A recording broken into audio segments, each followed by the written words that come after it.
Greetings from the Department of SEA. Today we will be discussing about the part B of module 2, which is basic processing unit. Under that we will be discussing about these concepts, which is basically starts with the fundamental concepts and executing the complete instruction, multiple bus organization. So first we will start with the fundamental concepts in a second part, which is about fetching the instruction one by one at a time and perform the operation what it is specified. Instructions which are fetched from the memory, usually all the programs whatever we write will be stored in a memory. From the memory the instructions will be fetched. Usually in successive memory locations it will be stored until you get a branch instruction or jump instruction is encountered. Processor will keep on have a track of the address of memory location containing the next instruction to be executed, which will be one dedicated register will be allocated for that, which is known as a program counter, which is known as PC. And we have an instruction register IR. After fetching the contents from the memory location, which is pointed out by the PC, the contents of this location which are loaded into instruction register, which we call it as a fetching the data from the memory. So contents present in PC will be copied to instruction register. Then in order to fetch the next instruction which is stored in the memory and the address is held by the PC, automatically it will be incremented. How it increments means as the memory is byte addressable. So you need 4 means one word constitutes one instruction. So that indicates about 32-bit data. Indicates about 4 bytes. So PC address whatever you have present will be added by 4. Then next instruction address it constitutes, that will be stored in PC. Then carry out the actions which is specified by the instruction in the instruction register. Later, like we call that as a execution phase. So it will decode and then execute. This is about the internal organization of the single bus organization of the data path inside the processor. You can observe here various things which are connected to the bus, processor bus. Here you can observe this is known as the instruction decoder ID and the control logic. The control logic will generate the control signals, corresponding control signals in order to perform the operation. Then you can see IR is the instruction register, and you can see PC, program counter, holds the address of the next instruction to be executed. MAR, MDR, which is meant for dealing with the memory. As we know, instructions are stored in the memory. In order to fetch the instruction, MAR has to have the address, and after that get the data through MDR.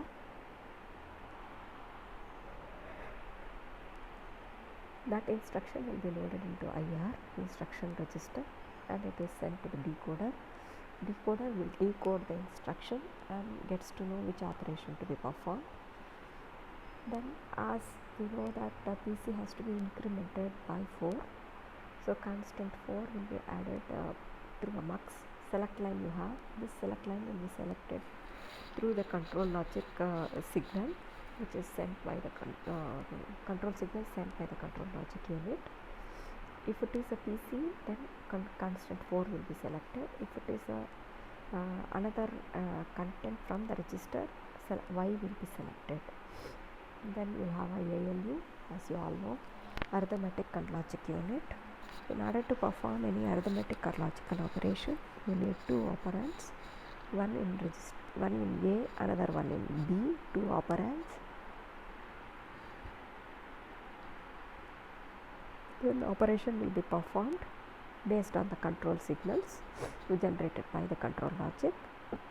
And then the result will be either stored in memory or in registers. So first it will be sent to the temporary register called as JET, then to the bus to other registers. And these are different register set which is available according to the processor, then the temporary register. Basically, if you observe remaining things we have seen, apart from that we have temporary register, JET and Y registers are different from which are not accessible by the user. So if I consider a simple thing like suppose if I want to add any data,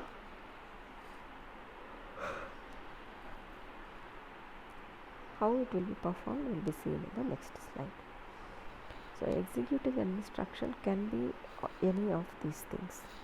So it could be a transfer of word of data from one processor register to another register, or to a ALU, arithmetic logic unit, that is we call it as a transferring the data, or it could be performing an arithmetic or logical operation and storing the result onto a processor register, or it could be fetching the contents of a given memory location and load them into a processor register, or it could be storing a word of data from processor register into a given memory location. Basically, if you consider a system would be performing any one of these operations. So we will be discussing each and every one in detail. This is about the first concept, which is transferring the data. If I want to transfer the data through the registers into the register through the bus, then we have a controlling unit. We call it as for each and every register to access the data, either to read or to write. You have two control signals. If I want to write the data into the register RI in, that is RI indicating particular register. Suppose if it is first register R1, second register R2, then R3 and so on. The corresponding in bit, the corresponding in control line must be active to write the data into the register. Similarly, if I want to read the data out of that, RI out control signal must be high, so that you can read the data out of it. Even Y is also a register, you will have a Y in. We will not be reading the data directly, it will be sent through mux to the ALU, so Y out we won't be have. Whereas Z is a temporary register. If I want to write after performing the arithmetical logic operation, Z in must be active high and Z out must be high to read out the data. So any registers, if I want to read, then out must be high. If I want to write, then in must be high. That can be done through the data transfer of operations, which will be controlled by the processor clock signal, where you can observe R in and RI out. So it is a data register which can be used to store a single bit of information. If this bit is 1, then only it can store the data. If this is high, then only it can read the data. Input and output gating. These two are signals are called as gating signals. Now coming to performing arithmetic or logical operation. In order to perform arithmetic or logical operation, we don't have that has no internal. It is a combined unit which has no internal storage. So it gets the two operands from the mux and the bus. One of the operand from the mux, another operand from the bus, and the result is temporarily stored in register Z. Suppose if I want to perform some operation like adding the contents of register R1 to those of register R2 and storing the result in R3. Suppose something like add instruction I have. Add, I need to add the contents of R1 and R2 and store that result into R3. If I want to perform this, then what and all that you need to do is, as we have seen in ALU, we have I'll show you that slide.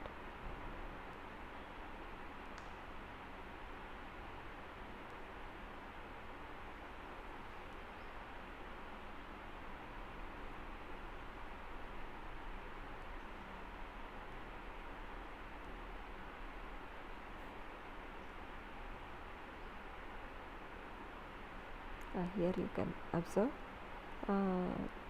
in this, if I want to add two of the operands in ALU, you can observe you have one of the operand that you will get from the mux, another operand from the bus.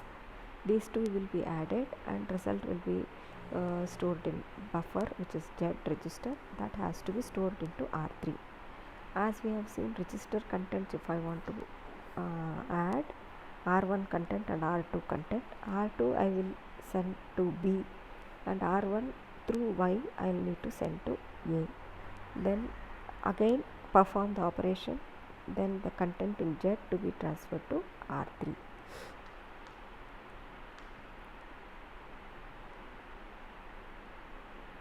So now you can observe R1 must be out, R1 content which you need to get that out, and then copy that into Y in.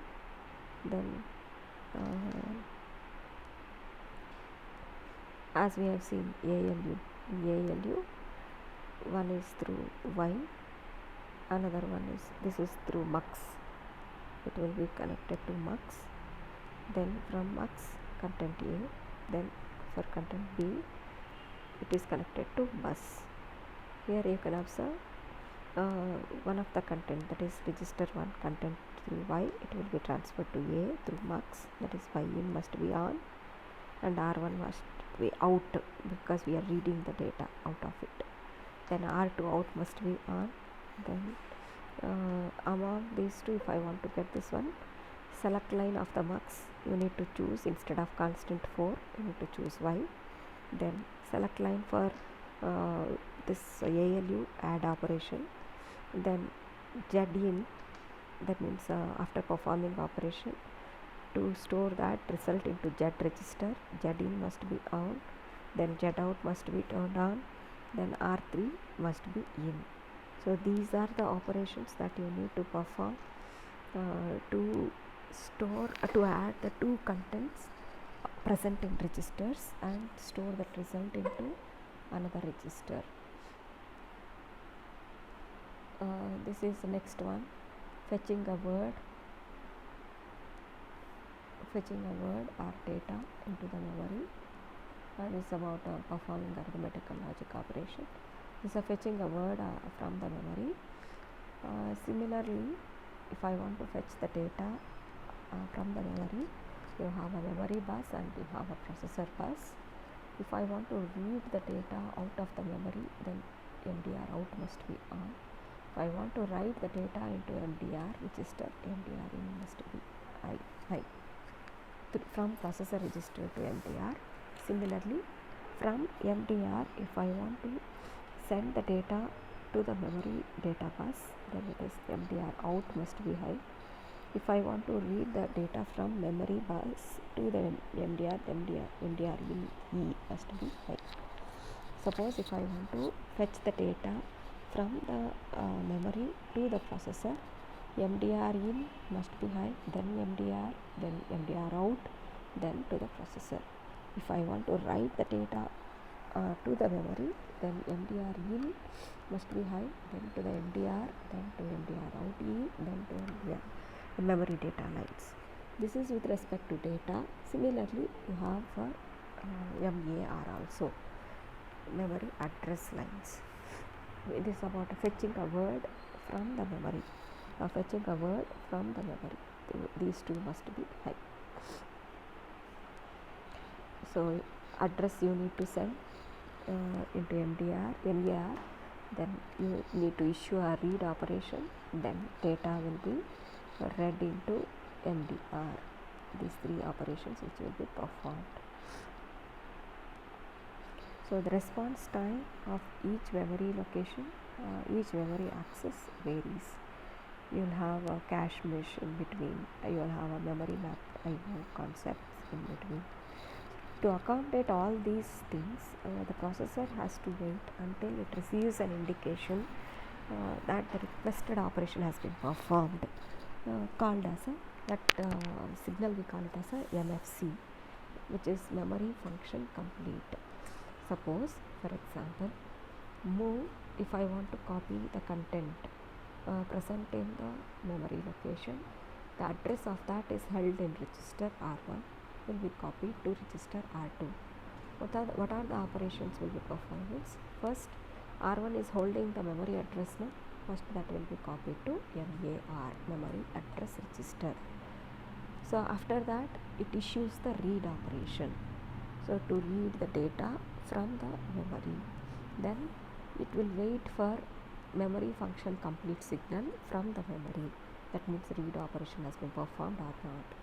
Then it loads the data onto the MDR from memory bus. Then from MDR it will be copied to register R2. This is what will happen to fetch a word from the memory. Similarly, even if I want to write the data, reverse operation. So all these things which will be performed with respect to the clock signal. As already I told, MAR in indicating address of that will be sent to MAR register. Then address will be sent over. Then read signal will be issued. Once if read signal is issued, then it reads the data during this clock cycles. Then that data will be transferred to MDR in E. MDR in E must be active, that must be high. So the indicating that MDR register is allowed to access the data. So data will be sent over. After completing this performance, means all this operation, MFC will be turned on. That means indicating memory function complete. That action is completed. Now coming to the execution. Suppose if I want to add, earlier is reading the data. Now if I want to add the content present in the memory location whose address is specified by R3, then add that content with R1, then the result to be stored in R1 only. Then first what you will do, you will fetch the instruction, then fetch the first operand. First you need to fetch this instruction from the memory. Then first operand, you need, as the operand is in memory again, that address is pointed out by R3. Fetch the first operand, then perform the fetch the second operand, perform the operation, load the result into R1. That's what you can observe over here. So fetching the data, fetching the that's what you can observe over here. So during the first clock cycle, these are the steps which are performed during the fetch operation, during the execution of this instruction. So first it has to fetch the instruction which is present in the memory. First it will give the PC out, indicating about program counter out. It holds the address of the instruction. Then MAR address register, memory address register holds that instruction address. Then issues the read cycle. Then select 4, that means to fetch the next instruction, PC content to get incremented. Select 4 from the mux. Then adds that with the earlier address PC plus 4. Then that will be ZIN through to ZIN. It will be added, and through ZIN it will be transferred to Z register, then Z out, and it will be copied to PC in. That means it holds the next instruction address. Then Y in, that is getting the first operand, means first function, first operand, indicating this WMFC indicating write memory function complete. Write memory function is completed. Then MDR out, indicating data will be read from that data which is that is instruction. Add this instruction. This instruction will be copied to MDR. Then that is copied to instruction register IR. Next one, content present in the first operand I need to get. First operand, if I want to get, R3 register holds the address, that will be out. Then MAR will be in. Read instruction read control signal will be sent, issued. Then R1 data will be out. Second operand you will get Y in, that means you will get the through MDR you will get that means y, second operand that you will get into through y in. Then write memory function is complete, MFC is completed. First operand that you will get it into MDR, select y, indicating about in A and U you will have A and B we have got, and A with through mux you need to get, it's not constant 4, it's through y.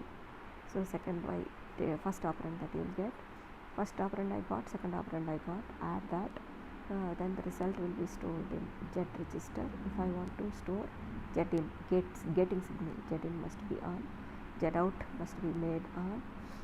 To store that result back to register R1, R1 in must be on. So to execute a simple instruction like this, it follows all these procedures.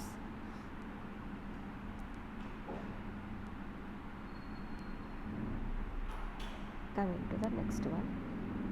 So fetching, suppose if I have got any branch instruction, then in such case it replaces the contents of PC with the branch address, target address. Usually it is obtained by adding the offset value which is given in the branch instruction.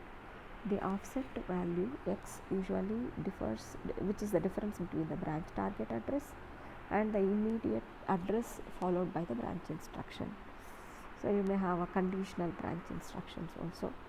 So this is the control sequence of a branch instruction as usual, but here it changes. Offset address, it will be added over. So first it will PC out, MD, MAR. You need to fetch the instruction first, read signal, select 4, PC will be incremented, add, the PC will be incremented, Z in, Z out, then PC in. These steps indicates about storing the address of the instruction in MAR and PC incremented by next instruction to hold. Then reading the data from the memory location through y in. Then MDR out, that instruction will be copied to IR in. As it is a branch instruction, offset field whatever we have will get added to IR out, then through Z in, that will be loaded back to PC. Suppose if I have multiple buses, you can use that multiple bus organization by, with respect to this diagram, very easily you can understand. Parallelly the operation can be performed. You have bus A, bus B and bus C. One of the operand you will get through bus B and another operand through bus A, and PC contents you can observe automatically incremented by 4. Then register file you have the instruction decoder IR, MDR, MBR. This is for with respect to the memory, and bus C for storing the result here.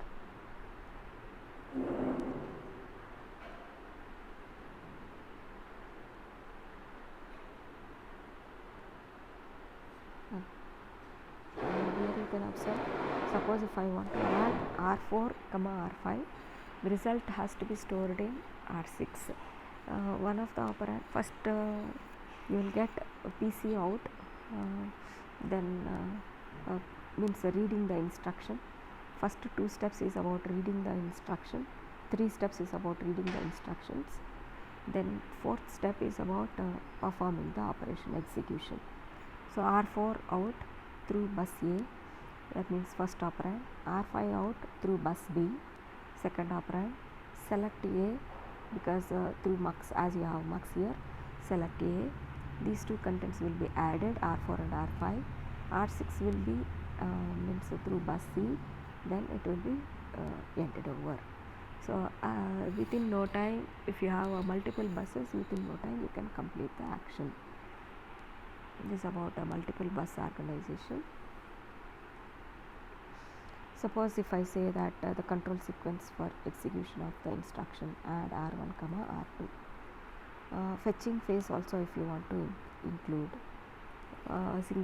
single bus architecture. Then what and all the sequence that you will write is, first these things are all same.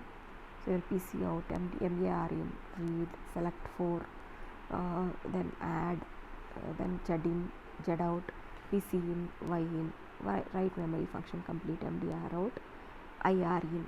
Till that the steps are same. Then next step is about getting the content of R1. That means R1 out, then that should be connected to Y in, then select line to be selected as Y, then R2 in, R2 out, then you'll get add for marks, then Z in, then Z out, then R2 out. So these are the steps that you can perform for this operation. So with this we have completed the part B. First two concepts, which is fundamental concepts, executing the complete instruction, and multiple bus organization. The remaining part we'll see in the next class, next session. Thank you.